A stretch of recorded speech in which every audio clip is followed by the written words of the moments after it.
याद रखना, दिल से पुकारोगे तो श्री राम आ ही जाते हैं। एक मूवी आ रही है नमित मल्होत्रा's रामायण, इस बार दिवाली में 2026 में रिलीज होगी। उसका एक ट्रेलर लॉन्च हुआ।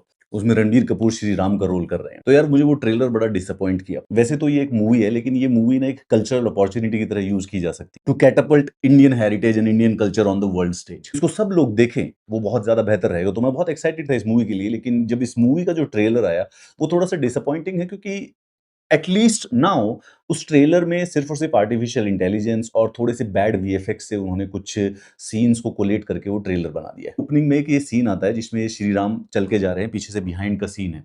नाउ ये प्रोबेबली एआई से जनरेटेड है। इसके अंदर दो तीन कमियां हैं। जैसे ये जो बच्चा है ये नमन कर रहा है श्री राम को, लेकिन राम जी गुजर चुके हैं, लेकिन उसके बावजूद भी ये कैमरे की तरफ नमन कर रहा है। There is a huge possibility कि इसको एआई से जनरेट किया गया है। एआई से नहीं जनरेट किया गया है तो जो वीएफएक्स है उसके अंदर काफी ज्यादा कमी है। उसके बाद जो इसके साथ मुझे सबसे मेजर प्रॉब्लम लगी, ये जो लंका के जो सीन है, रामायण के ऊपर जो भी कोई क्रिएशन की जाए, चाहे वो मूवी हो वो सीरियल हो, उसके अंदर वो भारतीयता, वो जो इंडियननेस है, उस टेक्स्ट की जो कोर कनेक्शन है लैंड के साथ, वो होना बहुत जरूरी है। ये वाले जो सीन है ना, ये जैसे कि वो जो गेम्स ऑफ थ्रोन या Lord of the Rings type के जो सीन है, उनसे इंस्पायर्ड लग रहा है। This has been modelled against ogre, जो कि एक थोड़ा-सा वेस्टर्न कॉन्सेप्ट है। रामायण में जो रावण है, मेघनाथ है, कुंभकर्ण है, उनका भी अपना ऑरा है, उनका भी अपनी सेक्रेडनेस, उनको भी रिप्रेजेंट करने के लिए एक प्रकार की पर्टिकुलर आई चाहिए। आदिपुरुष जो मूवी थी, उसमें भी उन्होंने ये किया था कि उन्होंने लंका को वो जो एस्थेटिक्स थे, वो बड़े से वेस्टर्न एस्थेटिक्स दे दिए। रामायण के कॉन्टेक्स्ट में अगर उनको दिखाने की कोशिश करें, तो वो दिल को अच्छा नहीं लगता है। तो मुझे लग रहा है कि ये जो एस्थेटिक चॉइस है, ये तो स्टनिंगली बैड है। भाई ये जो बाकी वीएफएक्स हैं, इनको तो हो सकता है पोस्ट प्रोसेसिंग में सही भी कर दिए जाएँ, लेकिन this is a genuine disappointment. उसके बाद इस ट्रेलर में श्री राम के 3 सीन हैं। एक में ये फॉरेस्ट का सीन है और एक ये झरने वाला सीन है।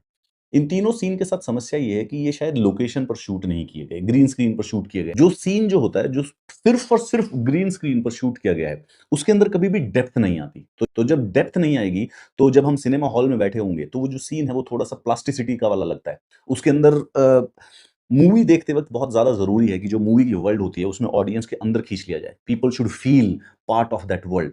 और जब वो कंप्लीट प्योर, जैसे इसको एक असली इंडियन फॉरेस्ट में भी शूट किया जा सकता था, लेकिन क्योंकि वो सिर्फ़ और सिर्फ़ टोटल वीएफएक्स है, पीछे से सिर्फ़ और सिर्फ़ ग्रीन स्क्रीन के अंदर वो शूटिंग की गई है, तो उसकी वजह से there is a two dimensionality, एक टू डायमेंशनैलिटी है उस सीन के अंदर। ये एक एक्शन सीन है, 2 सेकंड के एक्शन सीन में 5 कट है और again inspired by probably western movies. इसके अंदर ये वाला जो सीन है वो क्लैरिटी से बताता है कि शायद ये सीन एआई के द्वारा जनरेटेड है। अगर आप इस सीन को देखेंगे, तो यहाँ पर जो पीछे जो सैनिक खड़े हुए हैं, उनके देखने की डायरेक्शन ही कहीं और है। उससे पता चलता है कि बनाने वाले ने वो जो डिटेलिंग पर ध्यान